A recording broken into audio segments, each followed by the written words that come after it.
일본에 일어난 역사적인 지진으로 기억되는 관동 대지진, 1923년 9월 1일에 일어난 일입니다. 일본 표준시로 오전 11시 58분, 정오가 바로 되기 2분 전에 일본 가나가와현 사가미 마늘 진앙지로 발생하게 됩니다. 엄청난 지진이 일어났습니다. 그게 세 차례 5분 안에서 일어났는데요. 최초의 진도 7.8의 엄청난 충격이 가해집니다. 그리고 계속해서 진도 7.3의 여진이 3분 뒤에 12시 1분에 또다시 일어나고, 그리고 진도 7.2의 또 한 번의 여진이 12시 3분, 그러니까 2분 뒤에 발생합니다. 5분 안에 3번의 진도 7이 넘는 지진들이 발생하게 됩니다.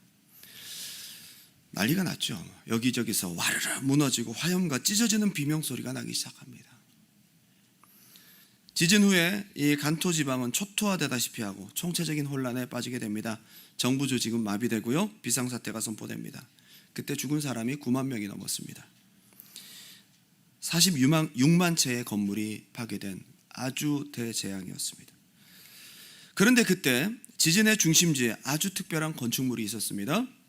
일본의 국보 숙박시설로 유명한 동경 제국 호텔이었습니다. 동경 제국 호텔. 1890년에 구관이 세워지긴 했지만 1922년에 새롭게 신관을 준공하게 되는데, 그때 이 모든 준공의 설계를 맡게 된 사람이 누구냐면 미국 건축가였던 프랭크 로이드 라이트라는 사람이었습니다. 처음 미국 건축가가 일본의 이 호텔 신관 건축을 맡았다고 했을 때에 사람들은 미국 사람이 뭘 안다고 이 지진이 잦은 지역에 이 건축물을 짓는다고 하느냐라고 야유와 조소를 보냈습니다. 그리고 총 4년 동안의 건축 기간이 있었는데요, 그 중에 2년이 넘는 시간 동안을 기초공사에만, 예산 대부분을 다 여기에 투자합니다. 욕을 바가지로 먹었죠. 건축업자 잘못 선정했다고, 시간과 예산을 저렇게 낭비한다고. 실패한 건축물이라는 평가와 함께 1922년에 동경 제국 호텔 신관이 건축되었습니다.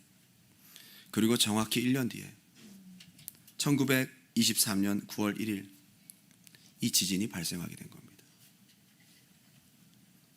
그 개관 기념 파티로 여러 가지 준비를 하던 사람들이 있었고요. 일주일이 지났으니까 호텔은 굉음과 함께 지축이 흔들리는 엄청난 충격을 경험하게 됩니다. 관동 지역 전체가 흔들리는 엄청난 지진이었으니까요. 구강 건물에도 손상이 없진 않았지만 신축한 이 신관 건물은 거짓말처럼 하나도 피해를 입지 않았습니다. 놀라운 일이죠. 다음 날부터 이 동경 제국 호텔 신관은 구호 본부가 되고, 복구될 때까지 도쿄에 주재하던 외국 공관들에게 임시 사무실과 식사를 제공하게 됩니다. 모든 중요한 국가적인 행사들은 이 호텔에서 치러지게 됩니다. 그리고 그 후에 1952년 또 한 번의 엄청난 지진이 발생합니다. 이건 23년도에 일어난 지진보다 더 큰 지진, 도쿄 역사상 최악의 지진이라고 한 52년 지진. 그때는 동경의 3분의 2 정도가 완전히 파괴되고 수십만 명이 목숨을 잃고 심하게 다치는 일이 발생하게 된 겁니다. 그런데 그 와중에도 유독 동경 제국 호텔의 신관만큼은 끄떡하지 않았습니다. 유리창 5개 부서졌대요. 이 호텔 건물은 최악의 지진을 견뎌낸 일본의 상징이 되었습니다. 이유가 뭘까요, 여러분? 기초입니다. 기초입니다. 그렇게 시간과 예산을 낭비한다고 비난받았던 그 기초가 이 건물을 지켜준 겁니다. 그 이후부터 라이트는 건축가로서 신화적이며 전설적인 인물로 이름을 떨치게 됩니다. 마치 이 대재앙을 예견이라도 하듯이 이런 엄청난 건축물을 지은 것이죠. 여러분, 이번에 안타깝게도 우리가 지켜본 튀르키예 지진은 이와는 반대로 1만 7천 명의 목숨을 앗아간 지난 24년 전에 그 지진으로 말미암아 지진세를 24년 동안 거뒀잖아요. 그런데 그 지진세를 어디에 썼느냐라고 비난을 받고 있습니다. 역시 부실한 기초와 관련되어 있습니다. 기초가 약하니까 함께 떠받치는 기둥도 무너지고, 그러다 보니까 바닥과 천정면이 순식간에 샌드위치 판넬처럼 그냥 붙어버리는, 사람들이 미처 빠져나올 수 없었던 불행이 발생하고 만 것이죠. 저는 여기서 우리에게 스스로에게 한번 질문해야 될 것이 있다고 생각합니다. 우리 신앙의 성공, 그 답은 어디에 있을까요? 여러분의 기초에 있습니다. 기독교 신앙만큼 기초를 강조하는 곳은 없습니다. 마태복음 7장 24절, 그러므로 누구든지 나의 이 말을 듣고 행하는 자는 그 집을 반석 위에 지은 지혜로운 사람 같으리니 비가 내리고 창수가 나고 바람이 불어 그 집에 부딪히되 무너지지 아니하나니 이는 주추를 반석 위에 놓은 까닭이요. 산상수훈에서 마지막 결론을 말하는 가장 중요한 부분에서 예수님은 신앙의 기초를 말씀하고 계십니다. 고린도전서 3장 11절 12절 바울의 고백입니다. 내게 주신 하나님의 은혜를 따라 내가 지혜로운 건축자와 같이 터를 닦아두매 다른 이가 그 위에 세우나 그러나 각각 어떻게 그 위에 세울까를 조심할지니라. 이 닦아둔 것 외에 능히 다른 터를 닦아둘 자가 없으니 이 터는 곧 예수 그리스도시라. 아멘. 기초가 분명해야 됩니다. 오늘 베드로의 신앙 고백입니다. 또 내가 내게 이르노니 너는 베드로라. 내가 이 반석 위에 내 교회를 세우리니 음부의 권세가 이기지 못하리라. 교회의 기초 역시 반석. 저는 오늘 우리 신앙의 기초, 주님이 세우신 교회의 기초가 되는 신앙 고백을 함께 살펴보면서 우리의 신앙과 또한 우리 교회에 한번 적용해 볼 수 있길 바랍니다. 두 가지로 함께 은혜를 나눕니다. 첫 번째는 한번 따라합시다. 진리 위에, 신앙 고백 위에 세워진 교회. 참 희한하게도 우리가 읽은 본문 마태복음 16장은 마태복음 28장 중에서 대략 가운데에 속합니다. 여러분, 우리가 16부작 드라마를 보더라도 한 8부작 정도쯤 되면 뭔가 스토리 전개, 터닝 포인트가 주어져야 합니다. 안 그러면 재미없어요. 뭔가 중간에 사건이 터져야 합니다. 특별히 그동안 베일에 쌓였던 주인공의 정체가 밝혀진다든지, 아니면 썸을 타고 있었던 사람에게 사랑 고백을 하면서 관계가 급속도로 발전한다든지, 아니면 출생의 비밀이 완전히 드러난다든지, 아니면 빌런의 정체가 완전히 공개된다든지, 그러면서 스토리는 급물살을 타기 시작합니다. 그 부분에 해당되는 것이 마태복음 16장이에요. 예수님이 자기를 밝히신 겁니다. 가장 중요한 신앙 고백이 일어난 것입니다. 우리의 신앙도 이때부터가 진정한 터닝 포인트입니다. 교회를 다니는 사람이 아니라 진짜 신앙을 고백할 때부터, 진짜 예수가 나의 개인의 구주로 영접되고 교회를 다니는 형식적인 믿음이 아니라 진짜 나의 구주로, 나의 그리스도로 고백될 때부터, 그때부터가 본어게인 크리스찬이 되는 거예요. 할렐루야. 그때부터 믿음 생활이 힘이 없는 세상과 타협하는 신앙이 아니라 음부의 권세를 이기는 신앙생활이 되는 것입니다. 마태복음 16장 15, 16절 다 같이 한번 읽어볼까요? 시작. 이르시되 너희는 나를 누구라 하느냐? 시몬 베드로가 대답하여 이르되 주는 그리스도시요 살아계신 하나님의 아들이시니이다. 아멘. 원문에는 주, 퀴리오스, the Lord라고 하지 않고요, 당신은, 지금 나와 대화하고 있는 당신은. 여러분, 시편 23편도 여호와는 야훼를 언급하지 않아요. You, 당신은 나의 목자라는 거예요. 신앙 고백은 지극히 개인적인 것입니다. 당신과 하나님과, 당신과 주님과의 사이, 우리가 함께 이 자리에서 아멘하고 신앙 고백하지만 철저히 당신과 주님과의 관계입니다. 할렐루야. 그래서 힘이 있는 것입니다. 그런 사람들이 각자가 교회가 되어서 모인 공동체가 에클레시아. 그런데 그리스도라는 말과 하나님의 아들이라는 말 앞에 정관사가 딱 붙어 있어요. 그리스도 앞에서도 더, 하나님의 아들 앞에서도 더 한 분 유일하다는 것입니다. 나와 하나님과의 관계, 나와 주님과의 관계, 1대1의 관계이고 당신은 유일하신 나의 메시아라는 것입니다. 크리스투스라는 헬라어는 구약 그 히브리어로서는 메사이아랑 같은 말입니다. 이것은 기름 부었다, 어노인티드 된, 기름 부어 세운 자라는, 근데 유일한 구원자입니다. 나와 주님과의 1대1의 관계 속에서 당신은 유일한 나의 구세주, 유일한 중보자이십니다. 베드로는 나사렛 예수님이 하나님께서 성경에 약속하신, 수천 년 동안 선지자를 통해서 약속하고 또 약속하신 바로 당신이 그분이라고 고백하고 있는 것입니다. 우리 부모님이 나를 모태신앙으로 지금까지 인도하셔서 교회를 다니고 주일날 교회 안 가면 찝찝하고 그래도 교회 가서 예배를 드려야 마음이 편하고, 이게 아니에요. 당신과 예수님과의 사이에 1대1의 관계예요. 유일하신 참 하나님, 그 아들 예수 그리스도. 놀라운 계시요 고백입니다. 고린도전서 12장 3절, 그러므로 내가 너희에게 이르노니 하나님의 영으로 말하는 자는 누구든지 예수를 저주할 자라 하지 아니하고 또 성령으로 아니하고서는 누구든지 예수를 주시라 할 수 없느니라. 그래서 예수님께서 베드로가 이런 고백을 하니까 너무 기특했어요.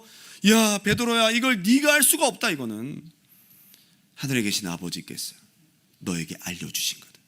바로 성령께서 너를 통해 고백하게 하신 거다. 그만큼 위대한 고백인 것이에요. 그런데 우리가 읽었던 본문입니다. 마태복음 16장 18절, 굉장히 중요한 고백인데요. 우리도 한번 큰 소리로 한번 고백해 봅시다. 18절 시작. 또 내가 네게 이르노니 너는 베드로라, 음부의 권세가. 베드로의 고백을 들으시고 예수님의 말씀인 거죠. 여기 보게 되면 원어를 보면 너는 페트로스라, 내가 이 페트라 위에 내 교회를 세우겠다. 근데 여기서 천주교와 우리 기독교와 이 딱 갈라집니다. 천주교는 너는 페트로스라, 페트로스와 내가 이 반석 페트라를 같은 단어로 봅니다. 그래서 페트로스도 반석, 페트라도 반석. 물론 어원은 같습니다. 근데 같은 단어가 절대로 아니라는 거예요. 그래서 천주교 신자들은요, 내가 베드로 위에 교회를 세우겠다라는 약속으로 받았어요. 베드로 위에. 그래서 베드로가 1대 교황이 돼요. 그 베드로가 천국 열쇠를 받잖아요.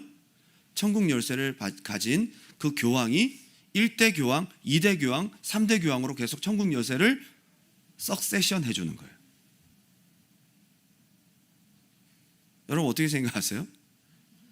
베드로 위에 교회를 세우겠다요. 베드로의 뼈 위에? 베드로의 살 위에? 베드로의 인격 위에? 인격은 더 볼 것도 없습니다. 그 위에 사탄 소리를 들어요.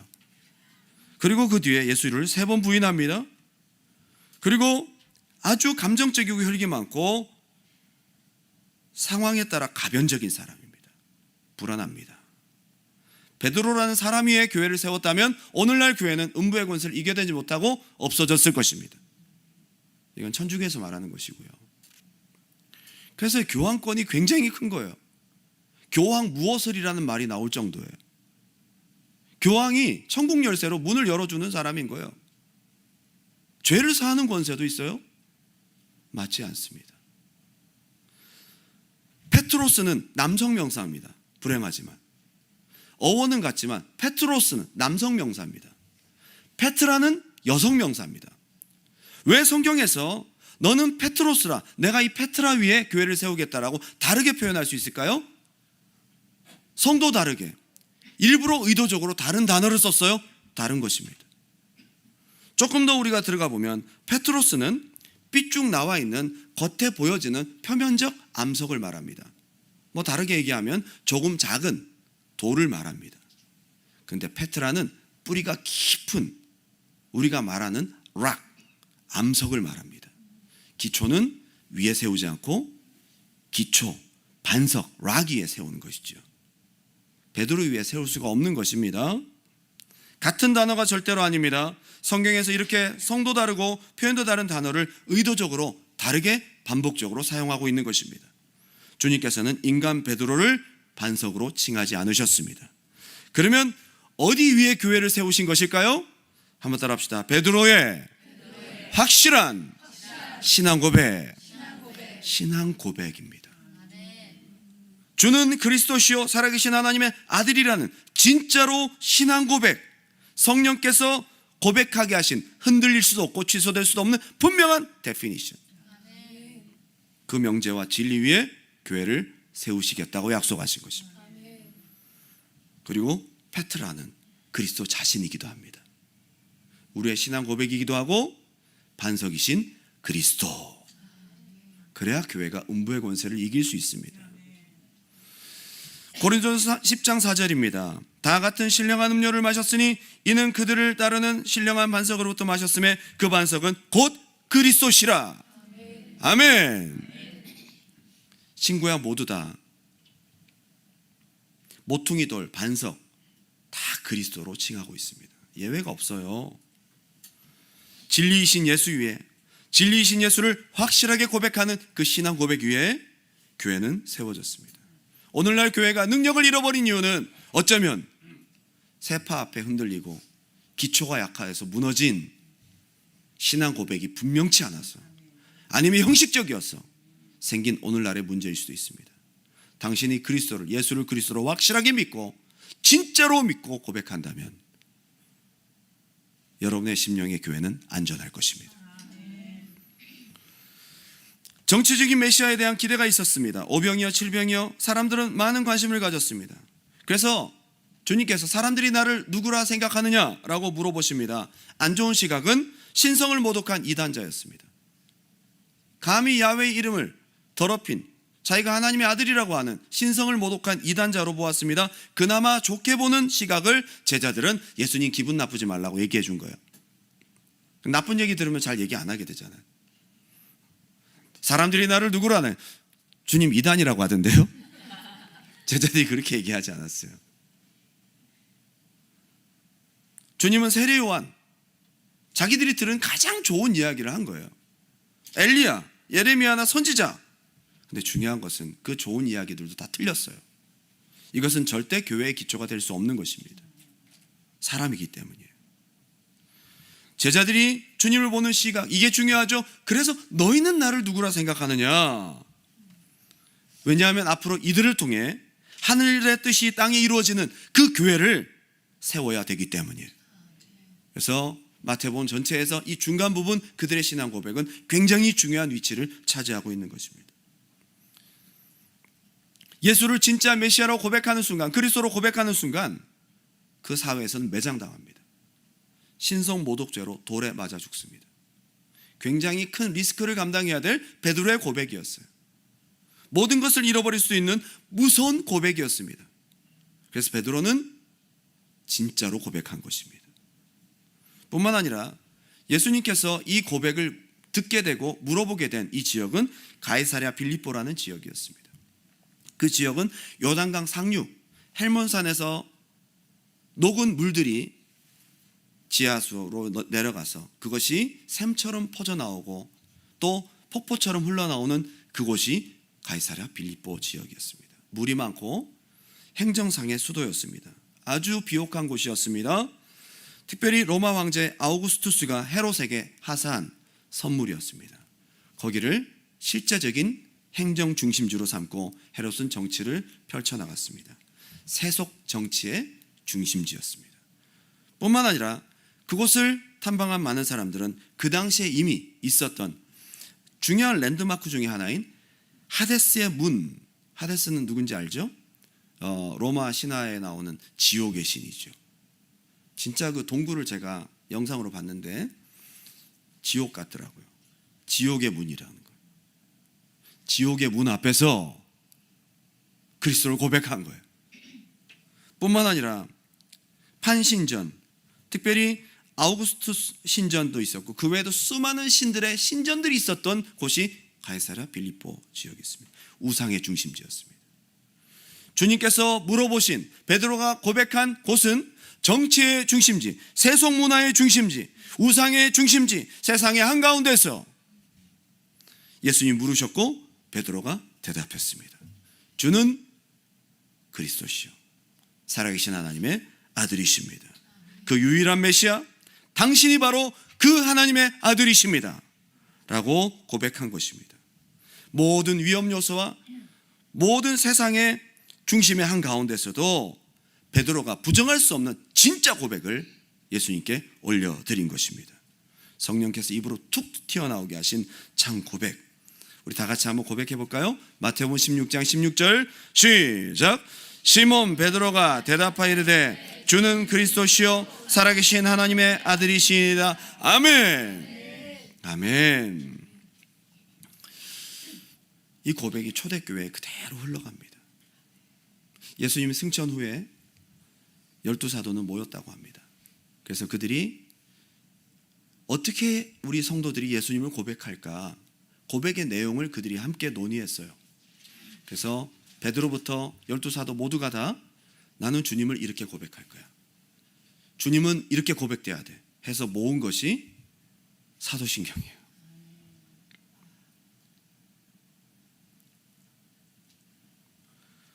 그리고 초대교회 때 핍박을 피해서 지하에 숨고 가정에 숨었던 많은 성도들이 자기가 크리스찬이고 나도 이 공동체 일원이라는 것을 서로 암호처럼 주고받았던 이 그림이 있었는데 그게 바로 물고기 그림이었습니다. 그걸 우리가 익투스라고 얘기를 합니다. 요한복음 6장에 오병이어 기적이나 요한복음 21장에 물고기 153마리 그래서 아니고요. 로마의 핍박을 받고 있던 초대교회 성도들이 예수를 그리스도라고 비밀스럽게 고백하기 위해서 사용한 일종의 아크로스틱 암호였습니다. 이것은 목숨 걸고 얘기해야 될 진짜 고백이었습니다. 여기 익투스, 이 물고기 안에 있는 큰 대문자, 그죠? 이 헬라어로 보면 이오타, 그죠? 크시, 그 다음에 세타, 저것은 이제 세우스. 그래서 저거를 풀어보니까 이에수스, 크리스투스, 예수는 그리스도시요. 그 다음에 테오스, 하나님입니다. 그리고 유아이가 뭐냐면 위인데 위에 강세를 주니까 휘로 되는 거예요. 휘오스 아들입니다. 아들. 그리고 소테르는 구원자를 말하는 거예요. 메시아를 말합니다. 이에수스, 크리스토스, 테오, 휘오스, 소테르. 이걸 앞자를 따니까 익투스가 되는 거예요. 이걸 표시한 것이 그림 물고기였습니다.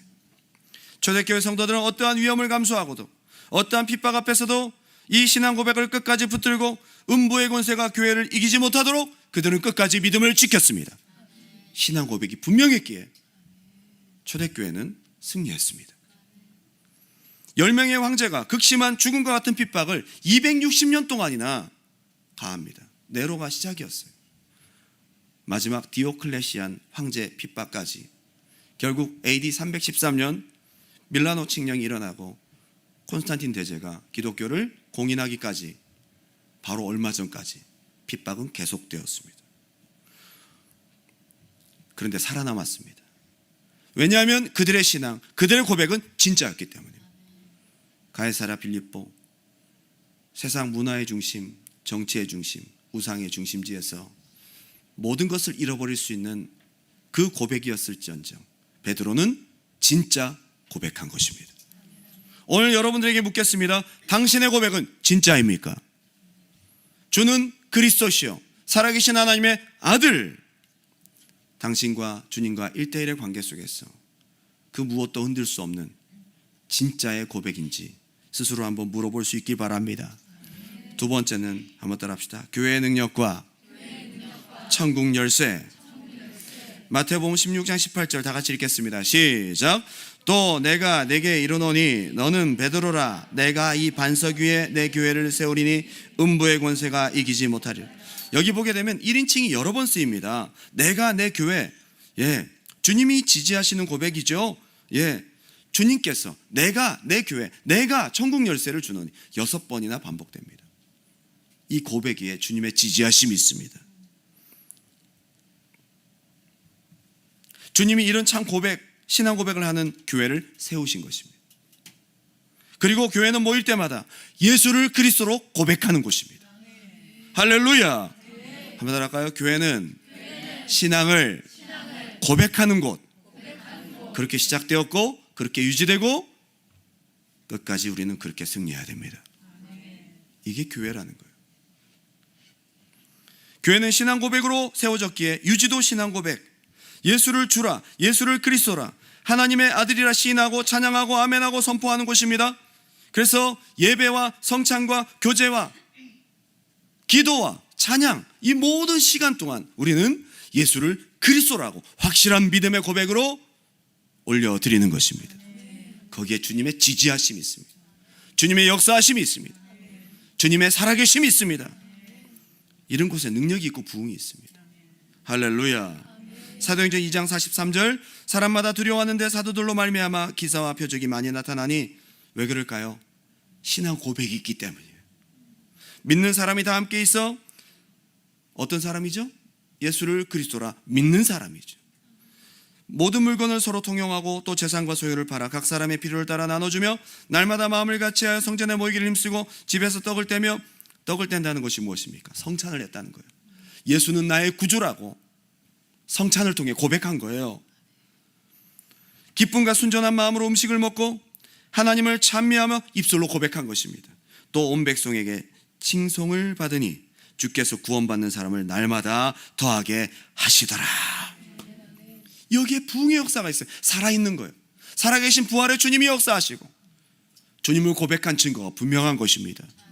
저는 우리 두란노 교회가 이런 고백이 항상 넘쳐나는 교회가 되었으면 좋겠습니다. 여러분, 죽은 교회와 살아있는 교회는 다릅니다. 고백이 달라요. 죽은 교회는 조용합니다.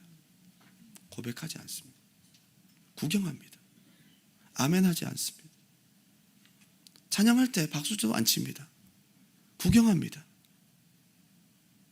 고백하는 자냐, 구경하는 자냐, 그 공동체가 능력 있는 교회냐, 부활의 주님이 함께 하시는 교회냐, 음부의 권세를 이기는 힘 있는 살아있는 교회냐, 거기에서 갈라집니다.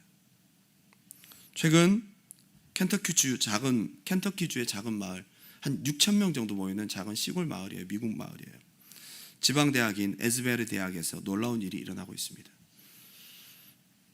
인터넷을 떠들썩하게 지금 보여주고 있는데, 지난 2월 8일 불과 한 달 전이죠. 대학교 내 수요 예배 채플이 끝나고 은혜 받은 성도들, 학생들이 돌아갔다가 너나 할 것 없이 15명이 자발적으로 모인 거, 모이라고 하지 않았어요. 예배가 끝났어요. 자발적으로 모였습니다. 그리고 거기서 뭘 했느냐? 은혜 받은 성도들이 자기의 죄를 고백합니다. 내 죄를 고백하면 그 다음 어떤 고백이 있어야 되죠? 내 죄를 사하신 예수 그리스도로 고백해야죠. 여러분, 부흥의 역사는 고백으로부터 출발한다는 거예요. 고백했다는 거예요. 그런데 놀랍게도 그때부터 사람들이 모이기 시작하고 예배가 끝나지 않습니다. 3주 동안이나 24시간 동안 사람들이 성전을 떠나지 않아요. 미국 전역이 떠들썩할 만큼 24시간 동안 계속되는 예배가 많은 사람들을 놀라게 합니다. 이 소문들이 퍼지고 퍼져서 미국 전역, 아니 전체적인 전 세계에서 10만 명이 비행기를 타고 날아와요. 10만 명이 그 지역을, 캠퍼스에 사람이 가득 찼습니다. 급기야 CNN, 뉴욕타임스, 폭스뉴스 등 주류 언론들도 이 대학에서 일어난 기이한 일들을 보도하기 시작합니다. 성령의 임재가 강력합니다. 그 자리에 하나님이 계시다는 것을 누구도 부인할 수 없습니다. 그 예배당을 들어갈 수가 없습니다. 너무 사람들이 많으니까요. 그런데 밖에서 캠퍼스에서 모여 335 짝을 지어 무릎을 꿇고 그리스도 앞에서 자신의 죄를 고백합니다. 시키지 않았어요. 그리고 그리스도를 자신의 구주로 고백합니다. 성전 안에서만 교회의 역사가 나타나는 것이 아니에요. 이게 이웃으로 확대됩니다. 미국 전역 대학교로 확대됩니다. 어떤 사람들은 21세기 캠퍼스 부흥운동이라고 얘기했고, 일각에서는 이게 무슨 부흥이냐, 부흥의 정의를 논하면서 비판하는 입장도 있습니다. 그런데 저는 부흥이고 아니고를 떠나서 젊은이 사역을 해보면 압니다. 청년들이 누가 시키지 않았는데 교회 와서 그렇게 울고 회개하고 기도하고 고백하는 역사가 그냥 나타납니까? 성령의 역사인 것입니다. 24시간 3주 동안 누가 시키지 않았는데 자신의 죄를 고백하고 그리스도를 주로 고백합니까? 바요나 시몬아, 네가 복이 있다. 이것을 알게 하니는 하늘에 계신 아버지시다. 성령의 역사인 것입니다. 저는 이 모습이 부흥이다 아니다를 떠나서 전 이 자리에 역사하신 하나님의 영이 우리 교회도 역사하길 바랍니다. 시작은 바로 고백에서부터 시작했다는. 에즈베리 대학 총장은 이 일로 학교 행정이 마비가 되었다고 얘기를 합니다. 근데 너무 기쁘게 이 역사를 바라보고 있었습니다. 근데 수업이 진행되지 않고 이 학교 행정이 마비되니까 3주 동안에 24시간 예배를 중단하면서 이제 이 부흥의 불씨를 당신들이 있는 곳으로 가지고 가라고. 그래서 이 부흥의 불씨는 아직 꺼지지 아니하고 전국으로 퍼져나가고 있습니다. 테네시주에 있는 리 대학, 인디애나주에 있는 앤더슨 대학, 엘라바마주에 있는 샌포드 대학, 오하이오주에 있는 시더빌 대학 등 잇따라서 뉴욕으로까지 퍼져가고 있습니다. 이 운동은 바로 나의 죄를 고백하고 나의 죄를 해결하신 예수 그리스도를 나의 구주로 영접하고 고백하는 진짜 베드로의 고백이 있는 부흥의 역사였던 것입니다. 할렐루야. 그동안 그 아이들이 교회 안 다녔습니까? 교회 다녔습니다. 예배 드렸습니다. 그런데 진짜 고백이 시작될 때부터 하나님이 역사하시는 것입니다. 마태복음 16장 19절 다 같이 한번 읽어보겠습니다. 시작. 내가 천국 열쇠를 네게 주리니 네가 땅에서 무엇이든지 매면 하늘에서도 매일 것이요 네가 땅에서 무엇이든지 풀면 하늘에서도 풀리리라 하시고. 여기에서도 천주교와 기독교가 딱 갈라집니다. 베드로는 교회의 기초이며 그러기에 일대 교황이고 천국 열쇠를 부여받았다고 얘기를 합니다. 죄를 사하고 천국에 들어갈 수 있는 문을 열어줄 수 있는 막강한 권세가 교황에게 있다고 얘기를 합니다. 그래서 이것 때문에 생겨난 제도가 고해성사예요. 교황 밑에 있는 모든 직제들, 사제들까지, 신부들까지 남의 죄를 듣고 그리고 그 사람에게 뭘 잘못했다 그러면 그 사람에게 처방을 내려줍니다. 3일 금식하세요. 10개월 동안 수찬 정지입니다. 뭐 그런 식으로 얘기를 합니다. 그럼 이제 그게 그 사람들이 내려준 처방 따라 하나님이 지지하신다는 거예요. 땅에서 풀어주면 이게 풀어주는 거야. 사람이 어떻게 중보를 합니까? 사람이 어떻게 죄를 사합니까? 게다가 종교재판으로까지 이 직제는 남용됩니다. 화형, 교수형, 교황이 재판을 하고 하늘에서 심판을 미리 이 땅에서 심판하는 거예요. 그래서 교권으로 악용되고 로마 가톨릭이 부패하게 되는 역사가 이어지고 있었습니다. 천국 열쇠는 교황이라는 사람이 어떤 직제가 특별한 한 사람이 가지고 있는 것이 아니고 세 가지로 우리가 생각할 수 있습니다. 첫째는 하나님 말씀을 해석하고 가르치고 선포할 수 있는 자유의 권위. 말씀을 선포하고 가르치는 것이 천국의 문을 여는 것입니다. 그 당시 라틴어 성경을 영어 성경으로 번역하면 재판을 받고 죽임을 당했습니다. 아무나 가르치면 안 됩니다. 천국 열쇠가 교황이기 때문에. 그러나 예수 그리스도로 신앙 고백하는 공동체, 하나님이 기름 부어 세운 메신저를 통해 얼마든지 그 비밀은 오픈되어지고 열려지고 있습니다. 아멘하는 자에게 풀어지고 있는 것입니다. 할렐루야. 그리고 용서하고 기도하는 권세를 우리는 부여받았습니다. 이것이 천국 열쇠입니다. 당신이 바로 그 열쇠를 가지고 있습니다. 용서합니다. 풀어줍니다. 그래서 마태복음 18장에 용서와 풀어줌을 통해서 합심기도의 능력으로 이어지고 있음을 말해주고 있습니다. 그리고 세 번째 가장 중요한 것은 전도하는 권세입니다. 내가 예수를 확실하게 믿고 구원을 받았다면 믿지 않는 사람에게 내가 하는 신앙 고백을 그들에게 간증하고 전수해서 그가 예수를 그리스도로 영접하고 신앙 고백하면 그는 죄에서 노임받고 천국 백성이 되는 거예요. 이게 바로 천국 열쇠예요. 우리는 다 전도를 해야 될 천국 열쇠를 가지고 있는 사람들입니다. 할렐루야. 그래서 예수님께서 천국 열쇠를 받은 모든 믿는 자에게 마태복음 28장에 너희는 가서 제자 삼아라. 아버지와 아들과 성령의 이름으로 세례를 주고 뭐죠? 예수를 그리스도로 고백하게 만들고 내가 너에게 가르친 모든 것을 지키게 하라. 천국 열쇠를 말하는 거예요. 할렐루야. 예. 그래서 사도행전 5장 40절 42절 예수는 그리스도라 가르치기와 전도하기를 그치지 아니하니라. 사도행전 9장도 마찬가지고요, 17장도 마찬가지고요. 예수를 그리스도라 가르치며 전파했던 곳이 바로 초대교회였다는 거예요. 여러분, 이 열쇠 어디 있어요? 여러분이 진짜 예수를 그리스도로 믿고 확실한 증거를 가졌다면 여러분은 천국 열쇠를 받은 거예요. 이웃에게 열어주세요. 열어주십시오. 이 천국 열쇠를 받고도 전도하지 않는 것은 둘 중에 하나입니다. 내 신앙이 100%가 아니거나 믿어지지 않을 때, 아니면 이 위대한 신앙 고백을, 그리고 천국 열쇠를 크게 여기지 않을 때, 우리가 이 천국 열쇠를 사용하지 않고 있는 것입니다. 교회는 주님이 세우신 주님의 교회입니다. 할렐루야. 거기에 주님 역사가 있고 주님의 지지하심과 보증하심이 있습니다. 할렐루야. 결론을 맺으면서 제가 이번 주에 있었던 특별한 일 한 가지를 소개하고 마치겠습니다. 어떤 자매님입니다. 우리 교회 열심히 다니고 봉사도 하고 있는 자매입니다. 누가 봐도 예수 믿는 자매입니다. 기도도 하고 봉사도 하고 있습니다. 그런데 지난 금요일 날 새벽 예배를 나왔더라고요. 그날 새벽 예배 설교는 제가 생각해도 그렇게 은혜롭게 전하지 못했다라고 생각이 듭니다. 지금까지 했던 모든 새벽 설교를 다 통틀어서 내가 무슨 말씀을 전하고 있는지 모르겠다 싶을 정도의 그런, 저 자매가 오랜만에 새벽 예배를 왔는데 미안하다 싶을 정도의, 그날 제가 전하면서도 무슨 말씀을 전하고 있는 걸까? 물론 최선을 다했지만 그 본문에서 그 정도밖에 할 수 없었던 것이 저의 무능함이었습니다.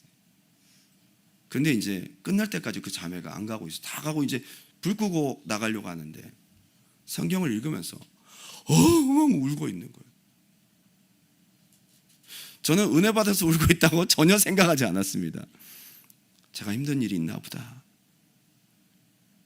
무슨 일이야? 라고 물어봤더니 그날 설교가 바리새인들이 하늘로서 내려온 표적을 구하고 있었다.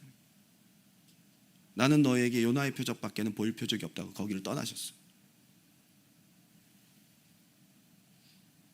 거기에서 자기가 오랫동안 모태신앙으로 교회를 다녔지만 어쩌면 내가 하늘로서 내려온 표적을 주님께 구하고 있는 것이 아니었나, 내가 진짜 예수를 믿고 있나, 내 신앙 고백이 진짜 100%인가. 여러분, 모태신앙이에요. 충성도 하고 있고 기도도 합니다. 마음속에 풀리지 않는 앙금이 있었던 거예요. 내가 진짜 예수님을 믿고 있나. 근데 그걸 요구하는 바리새인들, 자기도 자기의 마음을 만족시켜주고 자기를 확실히 100% 믿게 할 수 있는, 자기가 인정할 만한 기적을 주세요 라고 구하고 있었던 거예요. 자기가 바리새인이었다. 그 자리에서 성경을 펴고 울고 있는 거예요.